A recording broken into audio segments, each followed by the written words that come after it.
Finding great candidates to hire can be like, well, trying to find a needle in a haystack. Sure, you can post your job to some job board, but then all you can do is hope the right person comes along.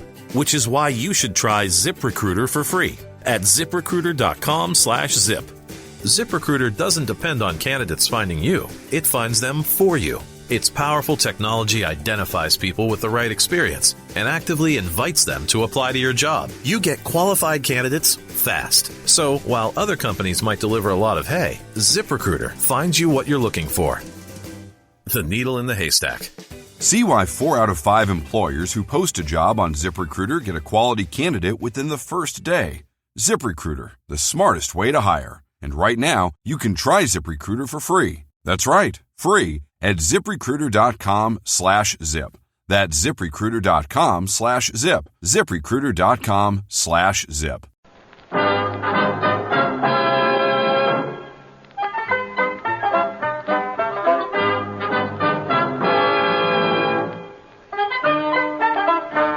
In just a moment, you'll hear James Stewart as the six-shooter, only one of the many fine programs brought to you Sundays on NBC. Each Sunday, listen to the music of the NBC Symphony Orchestra broadcasting from Carnegie Hall. Hear the amusing adventures of Hume Cronin and Jessica Tandy in The Marriage, and tune to the NBC Star Playhouse for the nation's greatest stars.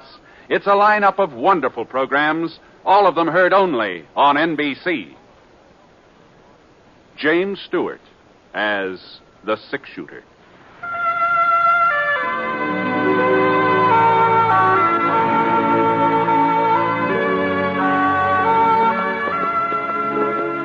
The man in the saddle is angular and long-legged. His skin is sun-dyed brown. The gun in his holster is gray steel and rainbow mother of pearl, its handle unmarked. People call them both the six-shooter.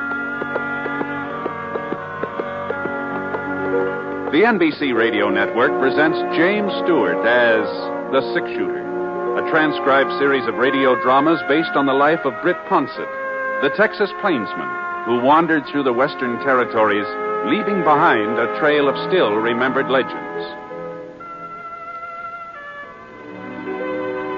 Now, in just a moment, immediately following this important announcement, you'll hear Act One of The Six-Shooter. A Christmas gift with a future. That's how everyone feels about a gift of United States savings bonds. Because when those bonds mature, they pay back $4 for every $3 invested. What's more, they can be held as long as 10 years beyond maturity and earn even further interest. Give a gift of United States savings bonds. Now, Act One of The Six-Shooter, starring James Stewart.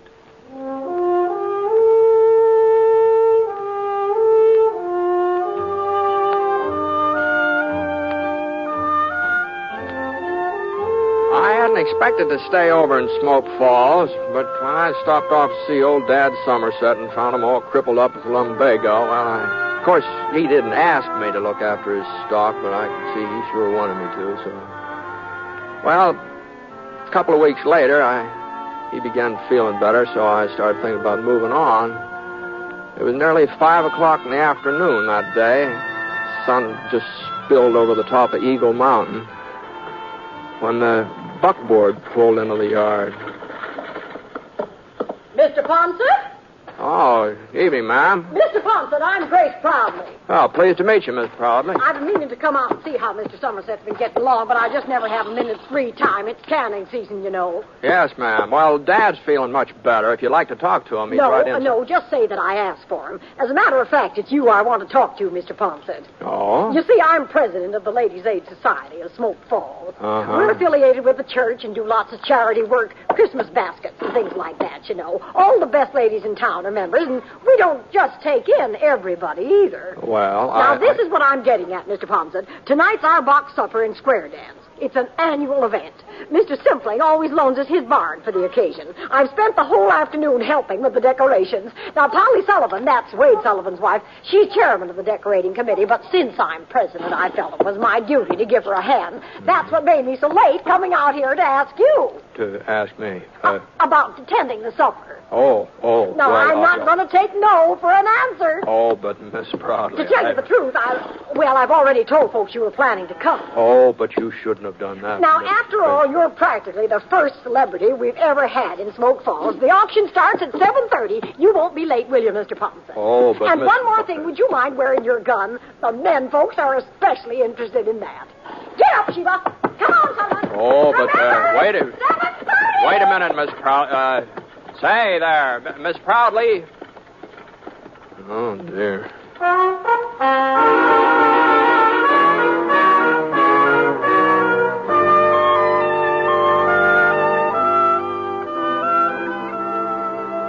Well, after I gave Dad his supper, I washed my face and wet down my hair and started off for old man Simpling's barn. When I got there, Miss Proudly met me at the door and introduced me around. The only name that sank in was her daughter, Ellen. Pretty girl. I figured that when the box supper sheet pack was put up for sale, the bidding would be mighty serious. All right, everybody, we're ready to begin the auction. We don't want the music now, Wilbur. Wilbur! Now, just gather around the table here so you can get a good look at what you're buying. But remember, you can't judge a book by its cover. Now, which one shall we start with? Oh, my, look at this one. Pretty pink ribbon and white tissue paper. Why, I'll just bet you there's a whole fried chicken inside this box. Now, who's going to make the first bid? $1.50. Don't forget, gentlemen, a pretty lady's company goes with the supper. I'll give a nickel. Now, Spud Hooker, you stop joshing. You know we don't take any bid less than a quarter. Yeah. Now, who'll offer a quarter just to get things underway? Look at this lovely box. Just think some nice young lady spent the whole day fixing it up. Then she'll be too tired to dance. Come on, somebody. 25 cents. Why, it costs more than that. The auction was kind of slow in picking up momentum. But when Mrs. Proudly started in to make the third sale, well, there wasn't much doubt whose supper she was selling. Ellen Proudly sort of reddened in the cheeks and tried to look unconcerned. I saw her give somebody a glance on the other side of the room, almost like a signal. Couldn't tell who it was intended for, but there were two fellas standing over there. Spud Hooker is one, tall, husky, about 25. He'd been cracking jokes and acting sort of like he owned the place. The other boy was kind of a different sort. He's thinner, shorter. He hadn't opened his mouth since I got there. Now, let's see if you can't do a little better this time, gentlemen. Here's the next supper. Oh, boy. My, it looks familiar. Oh, I guess I shouldn't have said anything, should I? Ellen will just about murder me when I get home. Oh! Well, as long as the cat's out of the bag, I might as well go ahead with the sale. 50 cents. Bud Hooker bids 50 cents. A supper like this ought to be worth more than $50. A little bird told me there's a chocolate cake inside. 75 cents, ma'am. I've got 75. Now, what about it, Spud? You're not going to let Tom Leverett outbid you? $1. $1. I'm bid $1 silver dollar. Who'll give $1.25? $1.25. Don't forget, gentlemen, it's all for charity. $1.50. Now we're getting somewhere. I'm bid $1.50. Spud Hooker offers $1.50. Are there any more bids? $2. You're bidding $2, Tom? Yes, ma'am. $3. Oh, $3? That's what I said. Well, now, we all appreciate your enthusiasm, boys. But remember, this isn't the only supper you can buy. It's the only one I'm buying, and I'll take it right... $4. Huh? Well, all right. Going once, going twice, and it's sold. $5. Now, Spud, are I'll you sure? bid $6, Miss Proudly. You're making a fool of yourself, Leverett. Ellen wants to eat with me. My bid's $6. 7. Now, boys. 10. Oh, now you don't mean that, Tom. You can't afford $10. No, I mean it. Well, all right. I'm bid $10. Are there any more bids? Going once, going twice. Go ahead, sell it to him. It ain't going to do him no good. Now, we don't want any trouble, Spud. Ellen's my girl, and she's eating with me. I'll take that box, Miss Proudly. Here's your money. Didn't you hear what I said? She's eating with me. Get out of the way, Spud. You're not man enough to make me move. Now, give me that box or I'll take it away from you. Okay, Tom, you hurt me. Hold on there. Now, just a minute here. Now, hold on. Don't concern you, Ponset. No, maybe it doesn't. Maybe it doesn't concern me. It just seems to me that there ought to be a better place for settling things, that's all. Mr. Ponset's right, Spud. Let's go out. Hey, where's Britt Ponsett? Dad Somerset said he was over here. Yeah, I'm Ponset. Mr. Ponsett, Sheriff Tinsmith told me to find you. What's the matter, Jake? Dink Falk just broke out of jail. Yes. He shot the sheriff in the back while he was getting away. Oh, he did? Well, we took him over to Doc Foster's, and he's bleeding pretty bad. He wants to talk to Mr. Ponsett before he... I'll get my horse.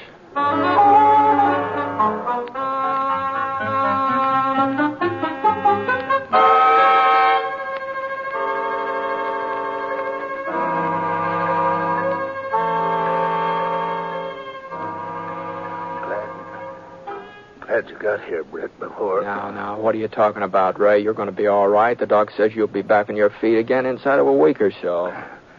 Don't know what I was thinking of. Letting Dink Falk get hold of my gun while I was serving his supper. Must be getting careless in my old age. Now, well, you're not the first man to have trouble with Falk. He had a pretty fancy reputation, from what I hear. Yeah, that's why I had to see you, Britt.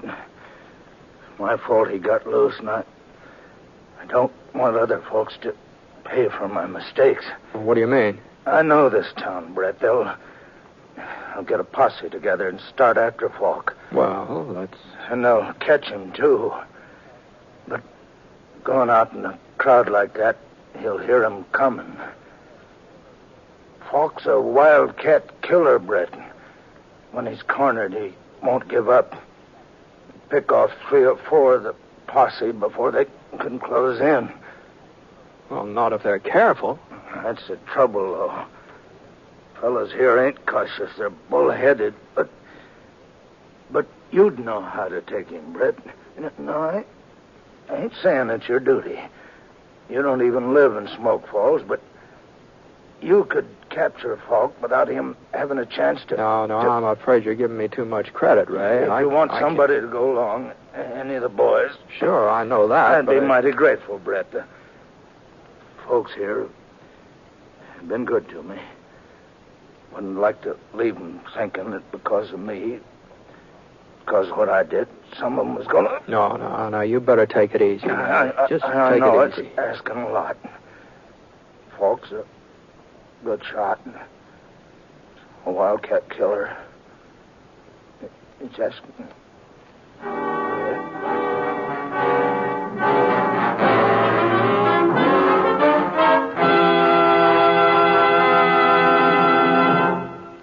We'll return to James Stewart as the six-shooter in just a moment. Recently, the American Red Cross was called on for immediate and dramatic expansion of its part in the National Blood Program. Was asked to make available all the gamma globulin possible for the prevention of paralysis from polio. Experiments conducted over the past 2 years have demonstrated the effectiveness of this treatment. It takes approximately 1 pint of blood to make an average dose of gamma globulin as used for polio. And 1 injection protects a child for a period of 1 to 5 weeks. Therefore, there is a tremendous need for blood donations now, so that we may be able to do our utmost to safeguard our children during the epidemic period next summer. At the same time, there has been no let-up in the need for blood for use overseas and for the thousands of wounded men in our military hospitals who are still fighting for a chance to live. If you are an adult, call your local Red Cross chapter right away. Get an appointment to make a donation of your blood for the National Blood Program, which aims to supply the total blood needs of the country. Join the thousands of Americans who are rolling up their sleeves. Take pride in having helped save a life.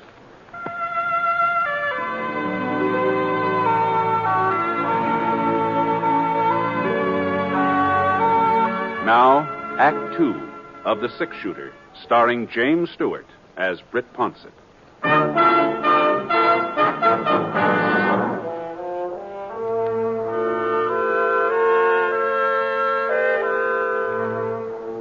Sheriff Tinsmith had been right about the town foreman of Posse. They hadn't lost any time. Spud Hooker was taking charge. I was kind of surprised to see that Tom Leverett was along. But I figured he and Hooker sort of joined forces for the time being. How is he, Ponsett? Well, he passed out a few minutes ago. Maybe it's just as well. At least he's getting some rest. Yeah, well, we're going after Falk. The other boys are waiting behind the mercantile. Uh-huh. Looks like you've got quite a gang. I ain't got no objections to having you go along, too. Not that we need you understand? Yeah. Well, you coming? Well, I had a little talk with the sheriff just before he lost consciousness. He seemed to think that taking out a posse after Falk wasn't such a good idea. Finding great candidates to hire can be like, well, trying to find a needle in a haystack. Sure, you can post your job to some job board, but then all you can do is hope the right person comes along. Which is why you should try ZipRecruiter for free at ZipRecruiter.com/zip. ZipRecruiter doesn't depend on candidates finding you. It finds them for you. Its powerful technology identifies people with the right experience and actively invites them to apply to your job. You get qualified candidates fast. So while other companies might deliver a lot of hay, ZipRecruiter finds you what you're looking for. The needle in the haystack. See why 4 out of 5 employers who post a job on ZipRecruiter get a quality candidate within the first day. ZipRecruiter, the smartest way to hire. And right now, you can try ZipRecruiter for free. That's right, free at ZipRecruiter.com/zip. That's ZipRecruiter.com/zip. ZipRecruiter.com/zip. What's he want us to do? Let him go scot-free? No.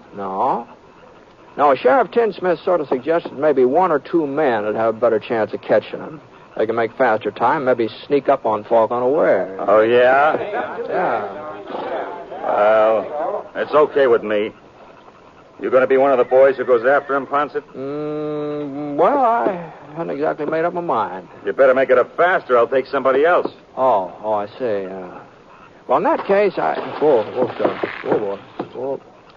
Say, your name's Leverett, isn't it? That's right, Mr. Ponsett. Tom Leverett. Mm-hmm. You want to ride along with me?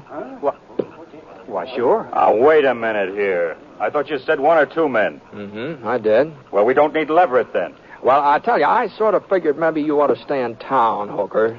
So if Tom and I get into trouble, well, you could bring the posse out later. You're trying to make a fool out of me, Ponsett? No, I'm not. Everybody knows I'm twice the man Leverett is. I can ride better and shoot faster, and I'll fight him 2 to 1. Mm-hmm. You want the credit for catching Falk yourself, don't you? Well, it ain't going to work out that way. Come on, boy. I'll find Falk myself, and I'll bring him in alone. That's the way. Hey! Well, Tom, let's go, huh?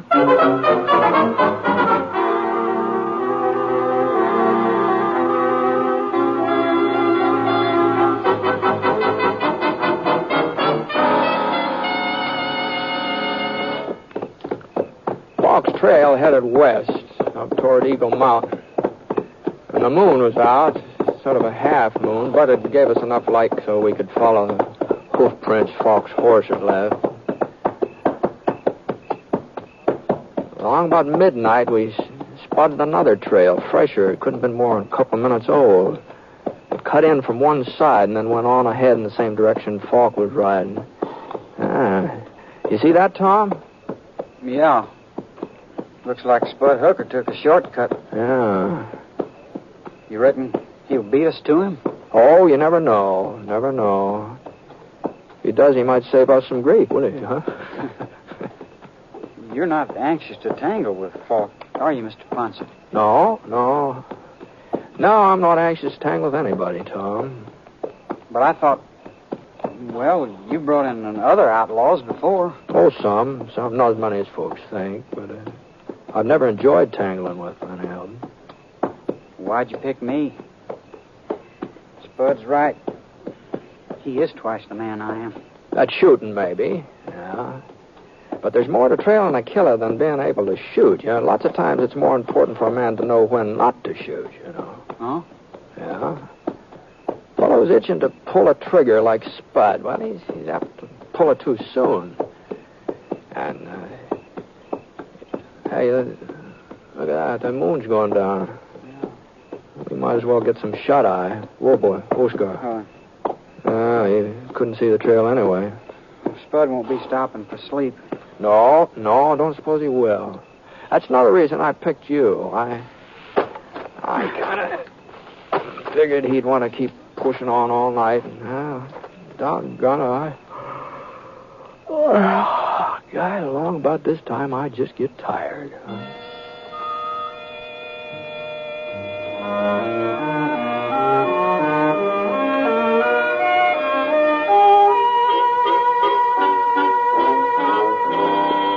As soon as the morning sun began graying the sky, we started off again. Falk's trail was winding up the side of Eagle Mountain now. It was a pretty hard ride. Tom didn't complain, even though I could see he wasn't used to it. Every once in a while, he'd almost slide out of his saddle, but somehow he managed to hang on. About noon, we reached Little Creek, and Falk's trail gave out. The other trail, the one we figured was Hooker's, it sort of milled around in all directions, then went off on a tangent. And we climbed out from our horses and got a drink of water.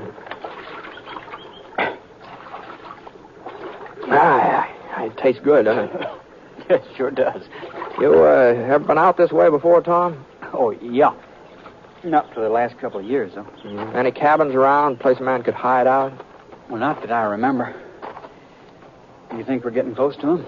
Well, he could have gone on using the creek to cover his trail, but he'd have to stop pretty soon. Oh? Oh, yeah. A man can't keep riding forever. Even Dink Falk. So far, we haven't seen any signs that he made camp, you see. That's so. A giant cave. Hmm? Well, he might be there, Britt. It's not more than a mile away, due south. Giant cave. Well, you've heard of it, ain't you? No, I don't think I have.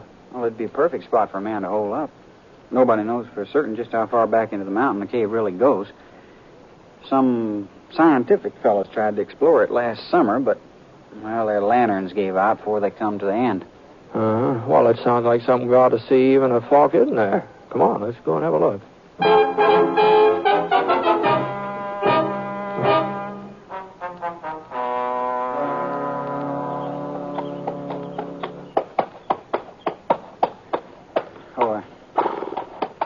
That's the entrance there, Britt. Beside that slab of yellow rock. Uh-huh. I don't see any sign of Falk's trail. I guess he could have come up from the other side, though. Yeah, that's what he must have done. Huh? That pony over yonder. That clump of bushes grazing. Oh, yeah, I see him. Easy, Scar. Easy, whoa, boy. You know, Jake Watson said Falk stole a sorrel when he made his getaway. Mm-hmm. Now, we'd better close in on foot.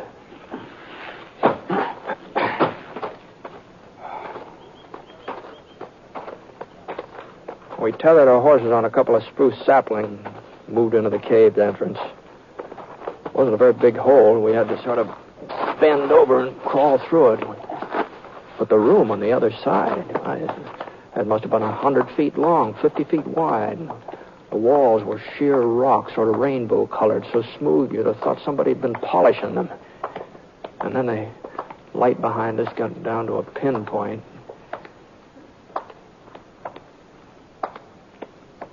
He wouldn't be hiding here in the dark, would he, Britt? Maybe. He heard us coming.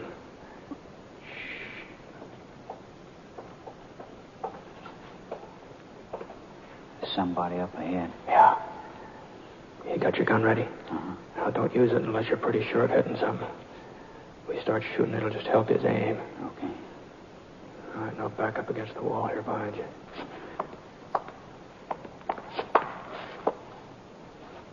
Falk! We know you're in here, Falk. You go any further, you'll get lost. You'll never find your way out. Hey, you hear me, Falk? You're wasting lead. You can't see us. We know that.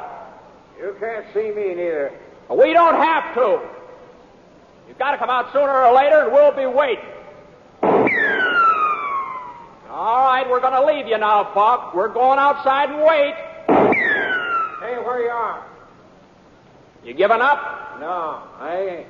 And I ain't alone. What? I got somebody with me. Friend of yours, I reckon. We're coming out together. And if you try to stop me, I'll kill him. What's he talking about? He ain't lying, Brett. It's me, Spud Hooker. Spud. I caught up with him last night, but he got the draw on me. Hold your fire, Brett. He means what he says. He'll kill me if you don't hold your fire. You've got to do what he told you, Brett. You got to.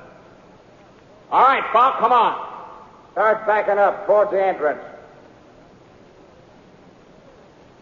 I don't hear you moving. Brett, please. All right, let's go, Tom.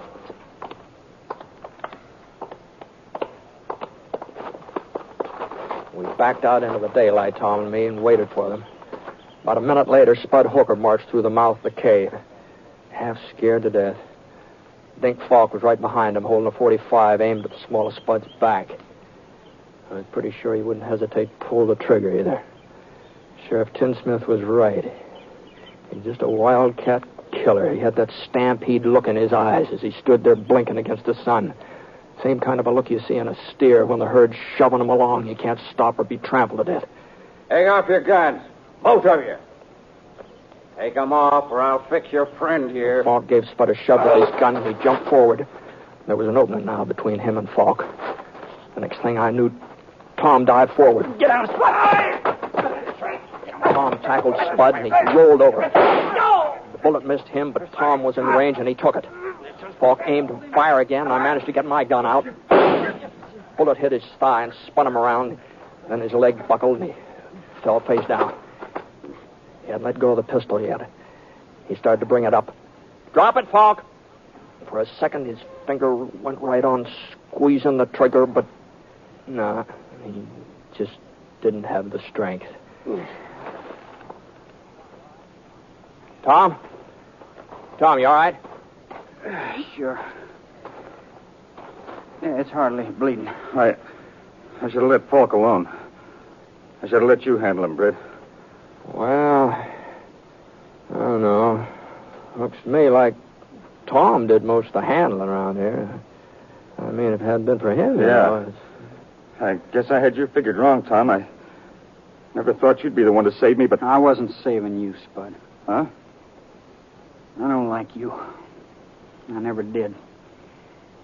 And nothing's going to change that.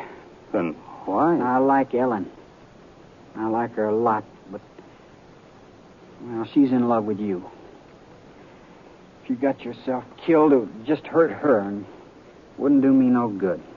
Ellen, tell you she's in love with me? She didn't have to. When she finds out what happened today... she ain't going to find out. I'm going to tell her. I'm going to tell her myself. I don't want her to know. It's for me to decide. Now listen here, Spud Hooker. You do the listening for a change. No, I thought you I taught you a lesson loud last night, but it looks like... Now, hold on, now. Now, I think we ought to get Tom to a doctor, don't you? And if we don't, Ellen won't have no way of choosing him even if she wanted to. Now, come on, Spud. Come on, huh? Give me a hand.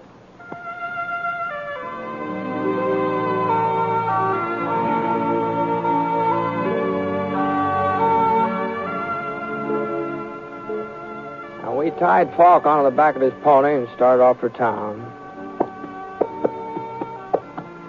I sure didn't know what Ellen was going to do about Spud and Tom. Oh, you never know what a woman's going to do when it comes to, you know, falling in love and marrying and all that sort of thing. But I did know one thing. That picking Tom to go along with me, I'd been a pretty good choice. Ellen probably could do a whole lot worse, you know.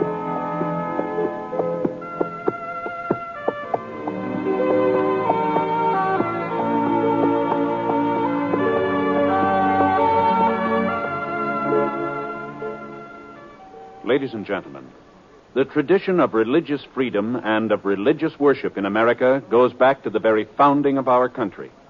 So, in these days of world crisis, when our nation and all its citizens need spiritual strength and guidance, all of us should think again of what religion means to us and to our country.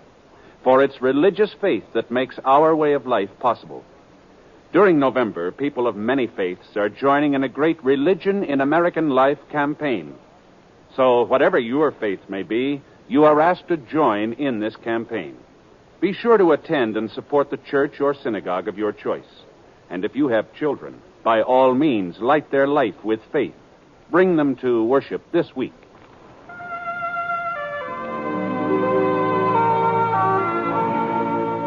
The Six Shooter is an NBC Radio Network production in association with Review Productions.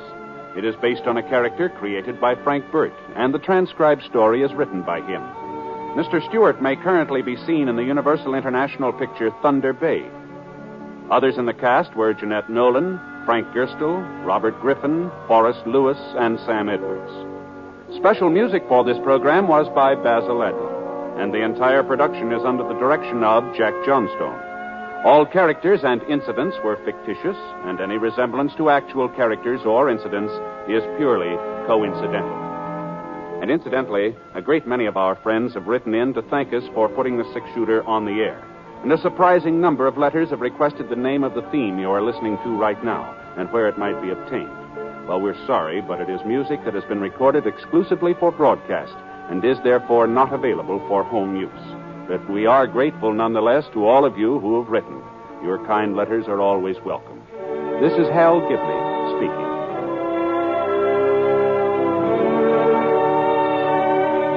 Tonight, here's Celeste Holm in the NBC Star Playhouse on the NBC Radio Network.